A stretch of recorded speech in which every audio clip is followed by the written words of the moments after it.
I had some experience with MNC also, like I have worked with that, and I had apart from that other experiences as a freelancer. So I can say if you have a good level of experience, so you can expect that you'll be like your salary will.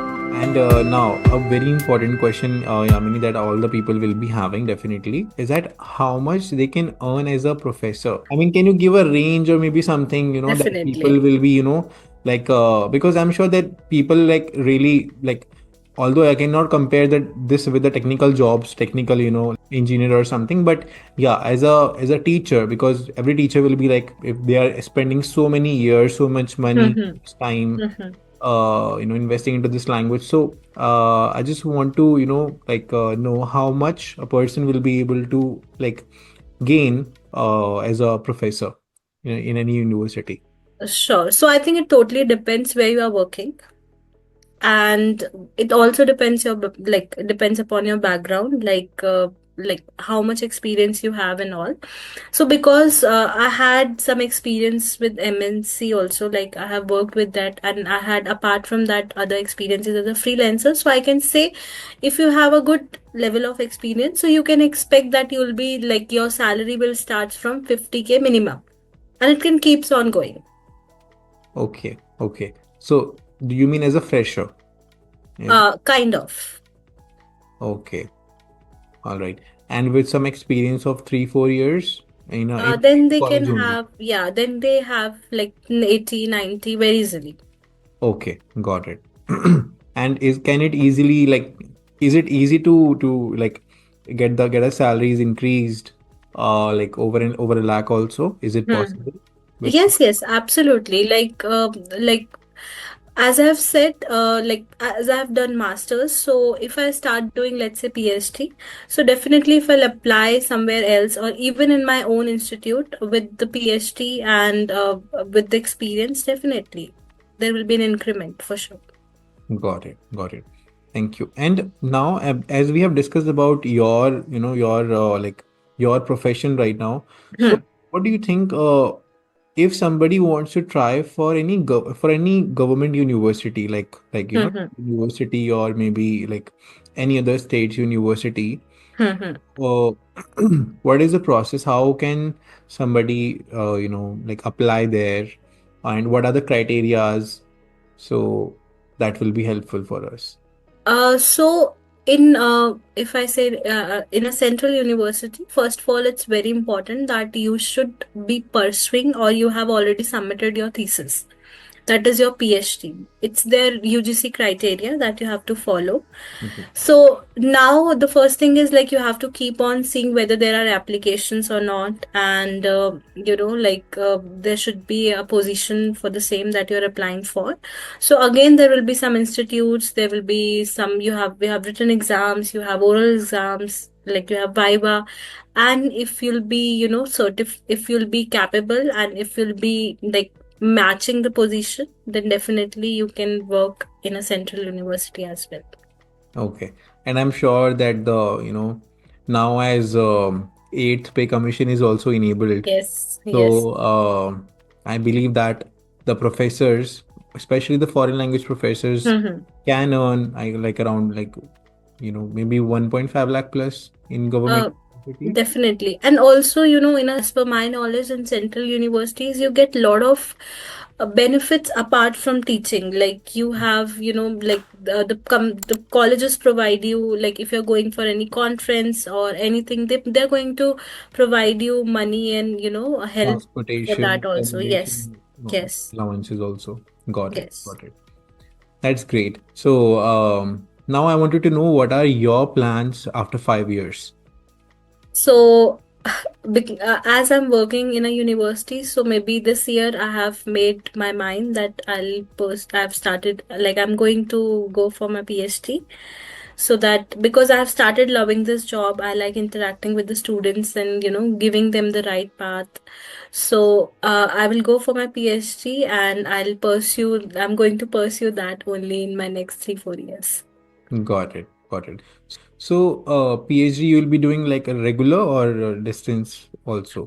as I have said, that foreign languages are very limited. Right. So getting, part-time PhD is a bit tough.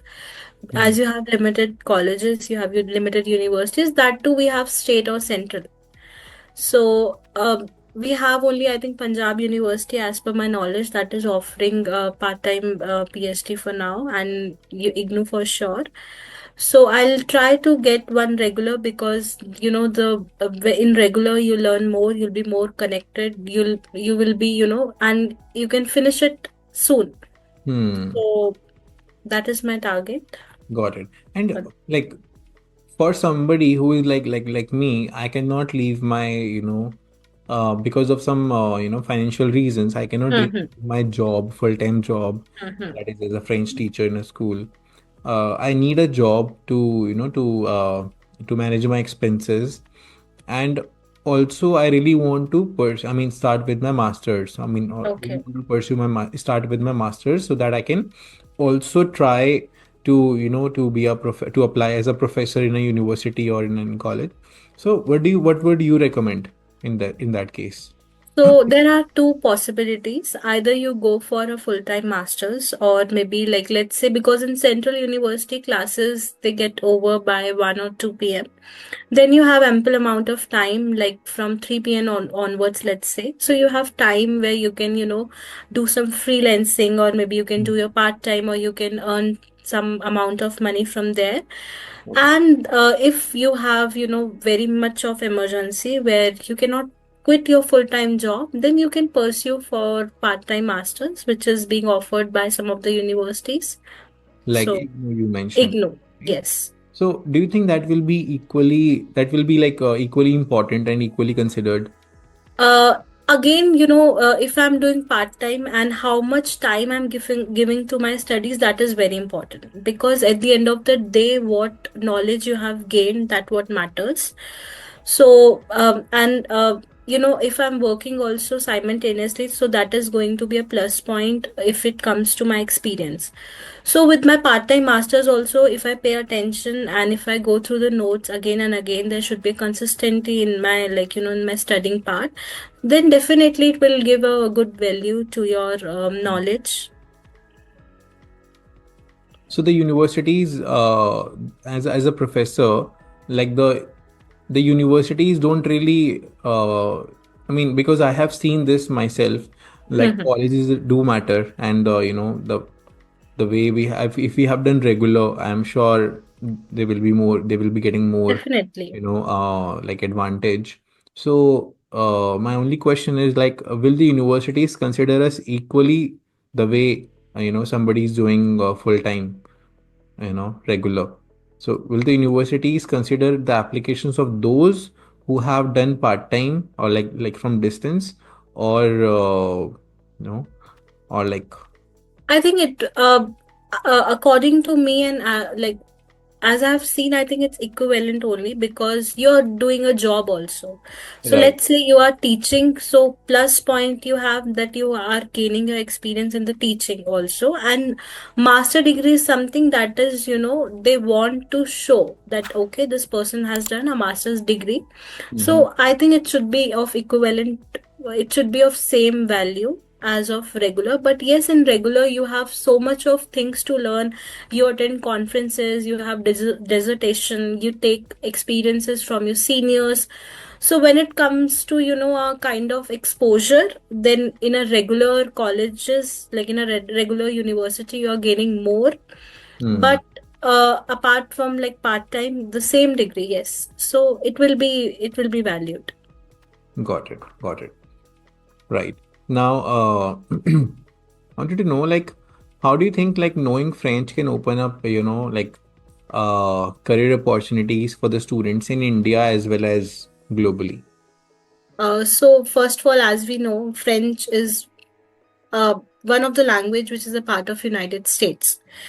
And apart from that, French is I think it's in top 5 languages that is being spoken overall our world. Yeah.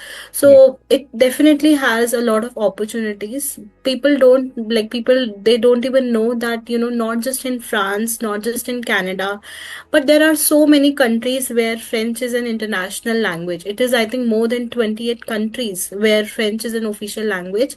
So you Correct. have so much of exposure. And if I'm a student and let's say I want to pursue my master's in France or in Canada, then with the language only, I'm going to get, like, I want to just cite an example. So I had a student. So he did, I think, some management course from India, and he wanted to do his master's from France. Hmm. So he applied for a central university, and he had a certain level of French. Has some A2 or B1 I think level of French. So the university gave him a very good amount of discount, like when it's come, like very good fees reduction also. So let's say the fees was 25 lakhs, so he had to pay only 18 or 19 lakhs with the language. Hmm. So there are so many benefits. And if I'm in the country and I know the language, I can get part-time jobs very easily, full-time jobs very easily. Even in the country, like with in the France, we have so good much, like our relation is so good that so many opportunities are coming. So many MNCs have been established in India. So definitely there are so many opportunities. Got it. Thank you, Amini. Now, what advice you would give someone who is considering, a career in teaching French? So I would say that, like if you start learning French, pay very much attention to those, initial phases, because there only you are going to, uplift your base. Hmm. So pay attention to that. At least for 2 years, you pay, like, uh, just concentrate well in the language so that you know all the bases. Because when we teach, like students can ask anything, that why is it this in language, why it is not there in English. So you should have a very deep knowledge in the language, so that you can clarify all the doubts, you can clarify all the questions very easily. And you should be confident enough to interact with the students, and it's your responsibility to make the student love with the language. Hmm. It's not like that the students are learning just for the sake of a subject. They should feel a connection, and at least even if two students are loving the language, that means your job is done. Hmm. That's true. That's true. Okay. Now, the last few questions about the language strategies and some certification tips that you can give. Okay. So, what are the key, no, not this one. Maybe this one is already done basically. Yamini, which particular exam you have cleared? You have done your DELF B2, No, no, I've done my masters. and before that, have you I cleared? done yeah, I have done advanced diploma, like certificate diploma and advanced diploma in French. Okay, so you have not done, you have not given additionally any DELF exam. No, no, no. Got it. Got it. So, have you noticed any common mistake that students make while like preparing for these exams? Because you must have already taught a lot of students who Yes. must have given the DELF exams, right? So, is there anything that you have noticed that is like very common, that the students, like the very common mistake that the students do while preparing for these type of exams? So what I've noticed is they are believing in hard work instead of smart work. So if my target is, let's say, an exam, so I should know first of all what are the, like, what type of questions are going to come, what are the, tricks I have to follow. Especially I have to be in that time limit. So what they do, they don't follow that time limit, and they'll be doing, like, they don't see the sample papers only, they are just preparing like anything and anything. But if I'm preparing for an exam, then my concentration should be an exam. So I should, before my exam, at least 10-20 sample papers I should clear, and that to be in the time limit. So I think, I believe they don't follow the time limit at all. Hmm. Got it. And is the same thing that you have observed in the students of your own university also? Like in university also, there must be some assessments that you must be Yes, yes. taking. So I mean, in those type of assessments, the students do the same type of mistakes, or something uncommon is there? So, I think the common mistake that they do, like that I have noticed, it's they compare English and French a lot. They'll be thinking completely in English and they'll be writing the same thing in French, which is I think the biggest mistake, because they have to understand that both the languages are completely different. The formation part, and there will be some rules that they're in English but not in French, and respectively. So I think when I learn a language, I have to start thinking in that language only, and then I have to start implementing it. Right, right, right. You're absolutely right. Even I share the same, experience. I have seen a lot of students, like even the professionals whom I train. Mhm. So at the early stages specifically, like people are having that habit of translating from English to French. Yes. Whenever something is told to them, then they will first think about it in English, and then they Yes. will try to convert it like word by word in French. Word exactly. And then they end up messing the whole sentence. So that is yeah, you're right. That is a common mistake that everybody, almost all the learners, they try to do, right? So how do you think? I mean, what practice they can, what practice they can do to overcome this? Because I think as a initially, people don't really know, how to like Right. think in Hmm. French, or how to, what strategies they should follow, what preparation they have to do. So what do you think? Would you like to give them some advice? So I have a teacher, like when I was doing my certification course. So he told me one thing, Yamni: the more you will take, the more you will give. So the more you will read and the more you will listen, your mind will become so much used to that language that you will Mm. start giving the same thing in the same way. So at the initial stage, like I did the same mistake. I concentrated more on the writing part, Hmm.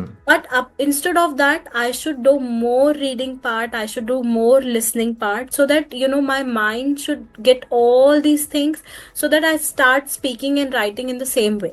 Hmm. So at the initial stage, reading and listening should be taken care very strictly, and it's very important, I Got believe. it. Got it. Thank you so much, Yamini, for your time. And Thank you so much. that was all about it. I'm sure people must have, got great insights this podcast with you. And Thank you so much.